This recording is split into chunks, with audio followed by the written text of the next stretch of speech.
106.7 Energy FM.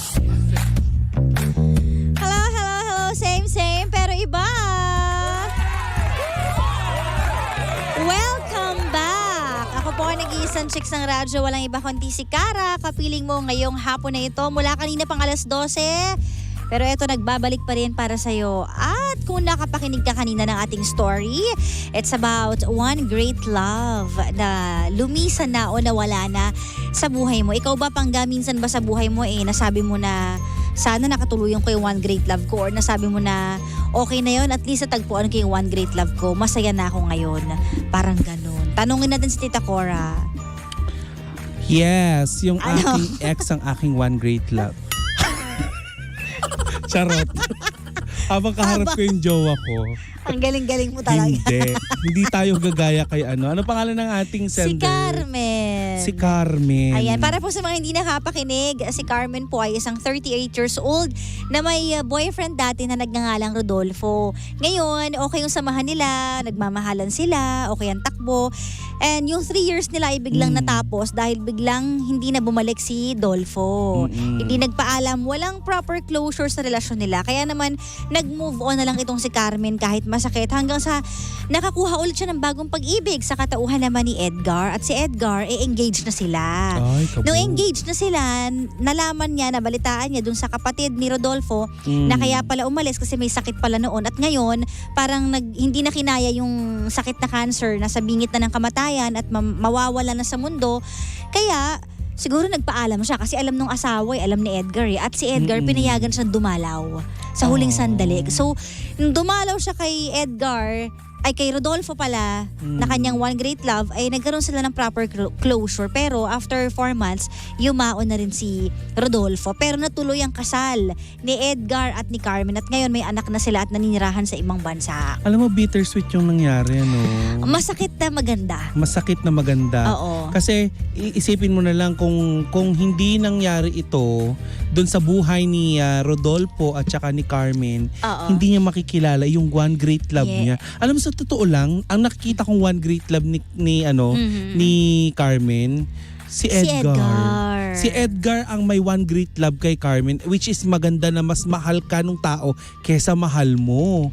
Kasi imagine, grabe ang kanyang pagmamahal. Girl, yung anak mo, ipapangalan mo sa ex mo at okay lang sa kasalukuyan dahil mahal ka niya.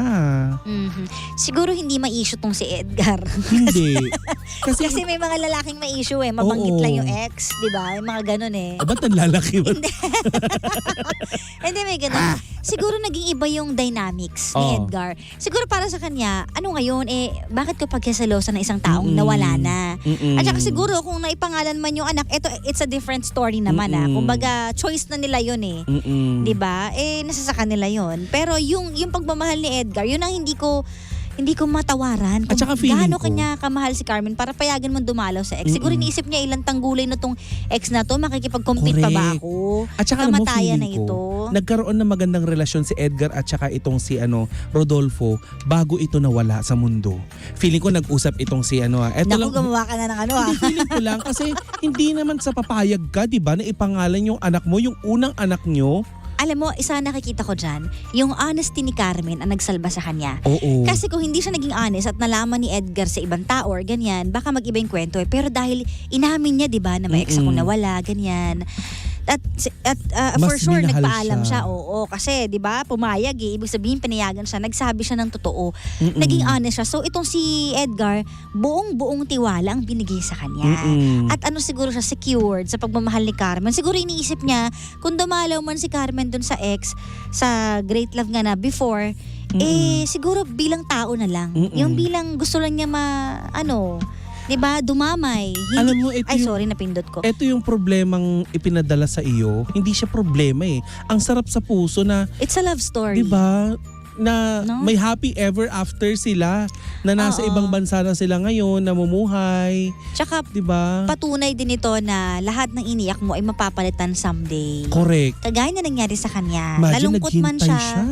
Oo, naghintay siya, tapos binigay sa kanya si Edgar. Kasi siguro si Edgar talaga nakatadhana para sa kanya no? Nahanap niya yung kanyang pahinga. Oo, at hindi naman siya pwedeng magalit kay Rodolfo din kung bakit nawala. Kasi everything has a reason Kasi kung hindi nagpaalam si Rodolfo, edi hanggang ngayon sila pa rin. Hindi niya nakilala si Edgar. Oo. Diba? At saka pangalawa, hindi rin siya pwede magtanim ng galit kasi may sakit yung tao. May malalim na dahilan. Ika nga. Alam mo Carmen, ang ganda ng kwento mo. Napakaganda ng kwento mo. Isang inspirasyon sa aming mga sa lahat ng taong naghahangad ng na mahanap nila or ngayon ay dumadaan ngayon sa mahirap na klase ng relasyon. 'Di ba? Ini-inspire mo yung mga puso ng mga umaasa na makakahanap ng tunay na pagmamahal, na someday makakahanap din sila or mahahanap din sila ng tunay na pag-ibig na kagaya ng pag-ibig sa ni Edgar. Actually sa kwentong ito, ang bida talaga si Edgar. Si Edgar talaga yung talagang kapalapalakpak dito. Alam mo kung bakit? Grabe yung pagmamahal niya sa'yo. Correct. Sobra. Yun yung tinatawag na na selfless love. 'Di ba? Napaka-unconditional ng pagmamahal niya sa iyo. Talagang pure. Correct. At kung sakali man na na dumalaw kayo dito sa Pilipinas, ayan, sana ay makadalaw kayo sa amin dito sa aming istasyon. Correct. Sa aming himpilan. Ayun, nakakatuwa lang, no? At saka binibigyan tayo ng pag-asa na wag nating sayangin sa pagmumukmok or pagmumove on. Kasi ibig sabihin may iba na kalaan para sa atin. Kasi minsan sa sobrang paghahanap natin ng great love natin or ng past love natin na tinatawag or first love na matatawag, inuubos natin yung panahon natin doon na hindi natin namamalayan. Baka hindi naman talaga kasi siya yung para sa akin. Correct. Baka merong ibang tao kaya siya nawala. Isa May pa reason yan. di ba? Di ba nasaktan siya? Noong mga panahon na nasasaktan siya, si Edgar ang sumalo sa kanya. Oo. 'Di ba? Malay niyo mga panggano sa mga dumaraan sa mga ganitong klase ng yung nasasaktan ngayon. Igalan ninyo yung inyong mga mata kasi malay niyo yung nakapaligid sa inyo o yung malapit sa inyo na nagpaparamdam ng pag-ibig hindi niyo lang po napapansin pero siya ay nakatadhana para sa iyo. May ganon, totoo 'Di ba? yan. Ang bongga nun. Correct. 'Di ba? Best friend mo siya yung makakatuluyan mo. Pero mo kilalang kilala ka na yung niya. unexpected minsan, no? Oo. Kaya huwag kang mawala ng pag-asa. Diba? Ibibigay talaga sa iyo ng ni Lord kung ano yung hindi mo inaasahan. Oo, at saka alam niya kung ano yung kailangan mo Correct. Kasi sa lahat ng taong pwede makakita sa'yo, mas kita ng Diyos kung ano yung nasa puso mo, kung ano yung nararapat na tao para sa'yo. Diba? Kaya pag hiniling mo yan, ibibigay yan. Not to disappoint you but just be grateful kung ano yung natanggap mo sa buhay. Kagaya na lamang nitong si Carmen, 'di ba? Correct. Ang saya-saya na ng buhay niya, nakakatuwa. Sobrang sarap sa puso. Feeling ko talaga ang saya-saya na magiging future nyo. 'Di ba? Tama.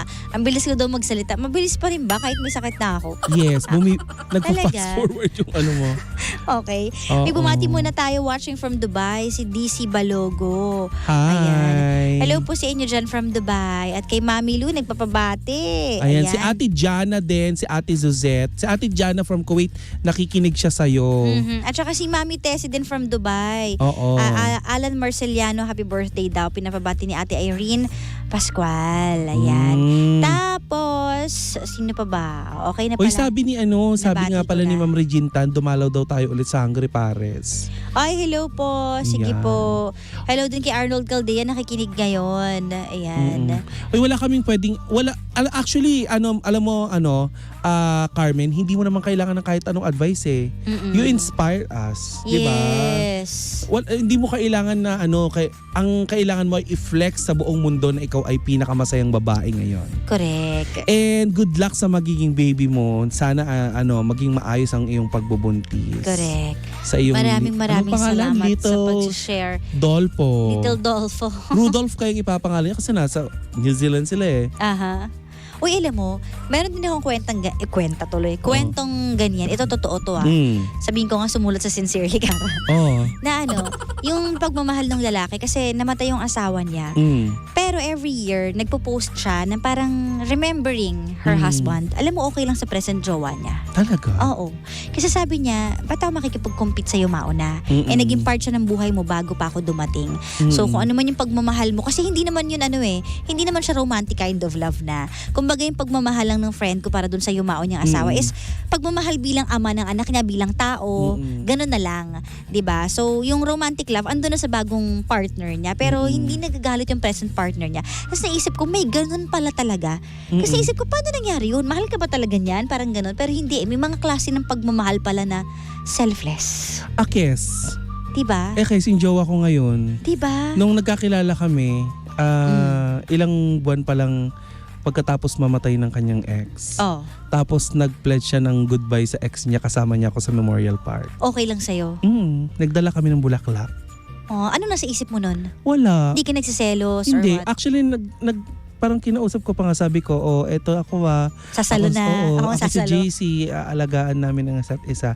Dadalawin ka namin ulit, ganyan. Oo. Kaya na-realize ko, may mga ganun pala talagang klase ng pagmamahal. Kailangan pure yung love. Well, hindi natin kayang gawin lahat ng yun. Kasi iba-iba ang puso ng tao, iba't iba yung kakayahan niya. Merong mga bagay na kaya mo, kaya ng iba, pero yung iba hindi talaga kaya. Parang hirap talaga eh. Hindi naman natin masasabi na, ay hindi yan love kapag hindi mo kinaya. Hindi naman. Kumbaga, it's just that may mga ganung klase pala talaga ng pagmamahal. Sure, parang jumbo hotdog. Kaya mo ba to? Gano? Grabe naman yun. Hindi talaga Oh, siya. natatapos ang programa nung hindi tayo natapos. Kaya nga walang kalokohan. Sana nga diba? talaga gumaling ka na din, ano? O siya, maraming salamat po mga pangga sa inyong pagsistay. Ayan. Thank you, Carmen, for your very Story. beautiful story. And you can send your story sa ating fan page, Sincerely Cara or Energy FM 106.7. I-voice message nyo lang po ang kwento ng inyong pag-ibig. Okay? May sabihin ka pa? Wala na. Oo, para inaantok. Oo, inantok ako. Alam mo, Inano sa boses na. sana nga gumaling na si Gandang Karan. Oh my gosh. Wala po kasi baka akong energy ngayon. Oh my Pasensya na. God. Nung huli ako nagkasakit ay si Gandang Karan na naman ang nakahawa sa akin. Eh, wag ka mag-alala, hindi kita hahawaan. Sure ka ha? Yes. Doon nga sana ako uupo sa labas. Dadaling ko yung mikropono. O siya. Sige, maraming salamat po sa inyong lahat. At nga pala, kanina nanalo yung tunog pera, 'di ba? Sa inyo. Kung makaturo. kanina nanalo yung tunog. Kung makaturo naman to. Parang karne lang sa palengke. Ano yung kanina? Mga pangga, kanina ay nahulaan nga sa oras namin ni Kapitana Sisa yung pinapahulaan natin sa tunog Oo. pera. I-play natin? Oo, ito Ayan, yon. sige. Ayan. Oo, which is si Gandang Kara po yung gumawa ng tunog at ang tamang sagot ay goma. Bukas, bukas abangan ninyo dahil sa programa po ni Gandang Kara, papatunugin at pwedeng tumawag para hulaan yung panibagong tunog na pwede nating hulaan bilang pagdiriwang sa 25th anniversary ng Energy FM at parte ng Super October ang Tunog Pera. Correct. Sa 106.7 Energy FM. Huwag kang panika. Ayan. Pasensya na po. O siya, magpapaalam na kami. Di ba nahulaan sa programa? Pinindo. Susunod na po si Sheena at si Jimbo. Muli po ako nag-iisang ng radyo. Wala iba kundi si Cara. Dito lang sa number 106.7 Energy FM. Panggawag mo sabihing radyo. Sabihin mo.